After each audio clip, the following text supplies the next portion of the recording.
بسم اللہ الرحمن الرحیم۔ السلام علیکم ناظرین و سامعین، میں ہوں ڈاکٹر محمد طلحہ اور آپ دیکھ رہے ہیں اور سن رہے ہیں میرا آفیشیل یوٹیوب چینل۔ ناظرین کرام، آج میں ایک نیو ویلاگ کے ساتھ، ایک نیو ٹاپک کے ساتھ آپ کے سامنے پیش خدمت ہوں۔ آج کا میرا ٹاپک ہے جوڑوں کا درد، گنٹھیا، ارتھریلجیا، ارتھرائٹس۔ ناظرین کرام، ہمارے روزمرہ کے کاموں میں جو سب سے زیادہ ہمیں پریشانی کا سامنا کرنا پڑتا ہے وہ جوڑوں کے درد کا ہے۔ آگاہی بہت کم ہے اس کے متعلق، جس کی وجہ سے یہ پرابلم بڑھتا ہی چلا جا رہا ہے، اور جس وقت اس کی ابتدائی علامات کسی بھی انسان کے اندر ظاہر ہونا شروع ہو جائیں تو بہتر ہے کہ وہ کسی اچھے سے مستند معالج سے، ڈاکٹر سے رجوع کرے اور اس کا مکمل علاج کروائے۔ ناظرین کرام، خواتین میں 35 برس کی عمر کے بعد اور مرد حضرات میں 40 سے 42 سال کی عمر کے بعد یہ مرض بہت عام ہوتا جا رہا ہے، بہت عام ہوتا جا رہا ہے۔ اور اس کی جو سب سے بڑی وجہ ہے وہ میں سمجھوں گا کہ ہمارا لائف سٹائل ہے۔ ہم لوگوں کو پتہ ہی نہیں ہے کہ ہم نے اپنی لائف سٹائل کو کس طریقے سے گزارنا ہے، ہم نے اپنی لائف کو کس طریقے سے گزارنا ہے، اور ہم نے اپنے لائف سٹائل کو کس طریقے سے مینٹین رکھنا ہے۔ ہمارے بڑے بزرگ اسلاف جتنے گزرے ہیں ان میں جوڑوں کا درد شاید کوئی 70 سال کی عمر کے بعد ہی شروع ہوتا ہو۔ جس کو 60 سال کی عمر میں جوڑوں کا درد ہوتا تھا اس کو بڈھا بڈھا کہنا شروع کر دیتے تھے۔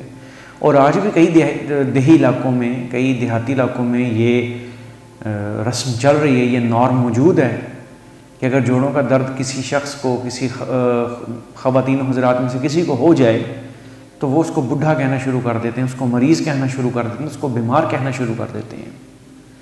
تو ناظرین کرام، آج میں آپ کی توجہ اس چیز کے اوپر دلواؤں گا کہ جو جوڑوں کا درد ہے، جس کو حرف عام میں گنٹھیا کہا جاتا ہے، اور ہم میڈیکل میں اس کو گاؤٹ بھی بولتے ہیں، گاؤٹی ارتھرائٹس بھی بولتے ہیں، ارتھریلجیا بھی بولتے ہیں، اور اس کے علاوہ اور کئی قسم کے ارتھرائٹس ہوتے ہیں جن میں آسٹیو ارتھرائٹس ہے، روماٹائڈ ارتھرائٹس ہے۔ یہ سارے کے سارے جو جوڑوں کے درد ہیں، یہ بیماریاں ہیں، ان کی وجوہات سے میں آپ کو تھوڑا سا روشناس کروانا چاہ رہا ہوں آج کی اس ویلاگ کے اندر۔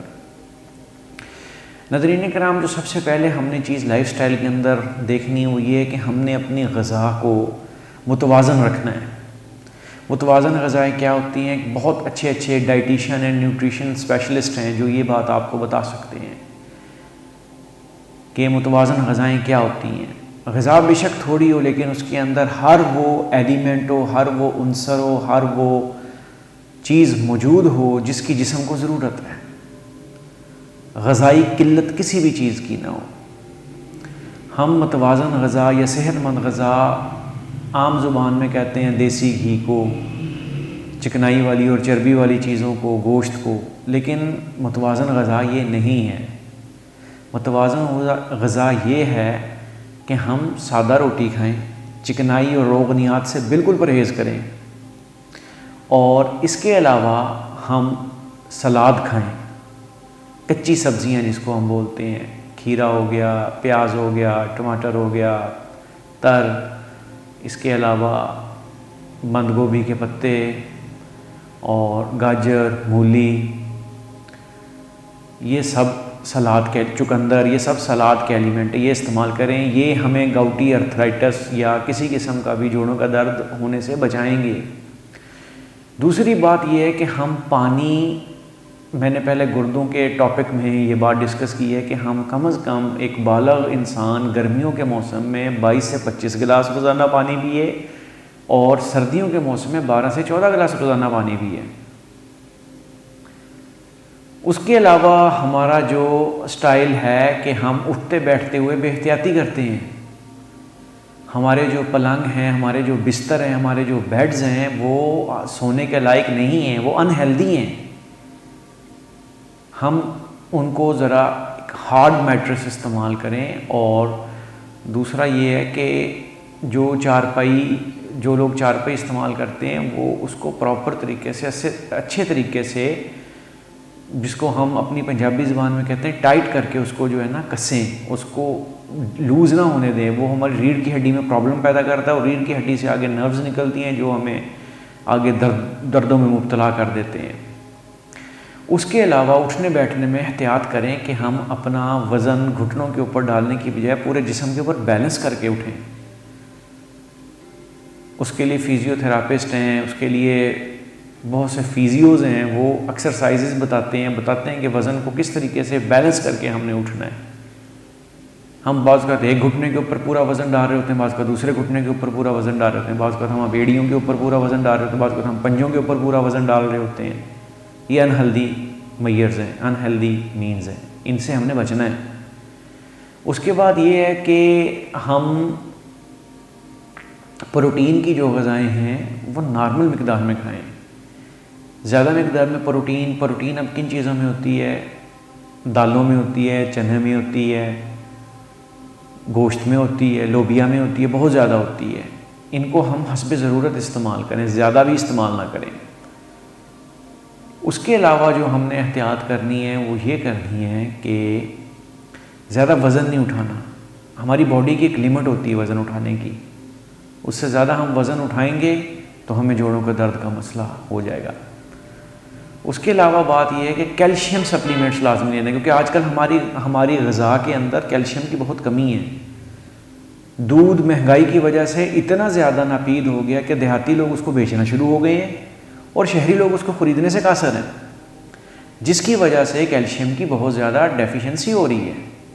اس کمی کی وجہ سے ہمارے جسم کے اندر جو اللہ تبارک و تعالیٰ نے جوڑوں کے اندر ایک لوبریکیشن رکھی ہوتی ہے، ایک سینوویئر فلوئڈ رکھا ہوتا ہے، اس کے اندر کمی آنا شروع ہو جاتی ہے، جس کی وجہ سے، اور دوسرے جو لیگامنٹس ہوتے ہیں ان کو بھی پازیٹیو انرجی نہیں مل رہی ہوتی، جس کی وجہ سے وہ لوز ہونا شروع ہو جاتے ہیں، جس کی وجہ سے ہمیں جوڑوں کا درد ہونا شروع ہو جاتا ہے. کیلشیم سپلیمنٹ میں کیلشیم ڈی کی گولی آتی ہے، بہت سستی گولی ہے، یا کسی آپ میڈیکل ہاسپٹل میں چلے جائیں وہاں پر مل جاتی ہے. اور اگر آپ کو لگتا ہے کہ آپ کو وہ کہیں سے نہیں مل رہی تو آپ اپنے مسند معالج سے چیک کروائیں، وہ آپ کو بتائے گا. اس کے بعد یہ ہے کہ آپ جوڑوں کے درد سے بچنے کے لیے آپ کا طریقہ کار یہ ہونا چاہیے کہ آپ سردیوں کے موسم کے اندر، سرما کے موسم کے اندر ایک خاص احتیاط کریں.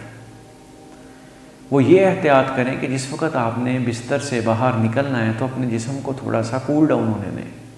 گرم بستر سے جس وقت آپ نکلیں گے ایٹماسفیرک ٹمپریچر کم ہوگا تو اس سے بھی ہماری باڈی کی صلاحیت کافی زیادہ کم ہو جائے گی.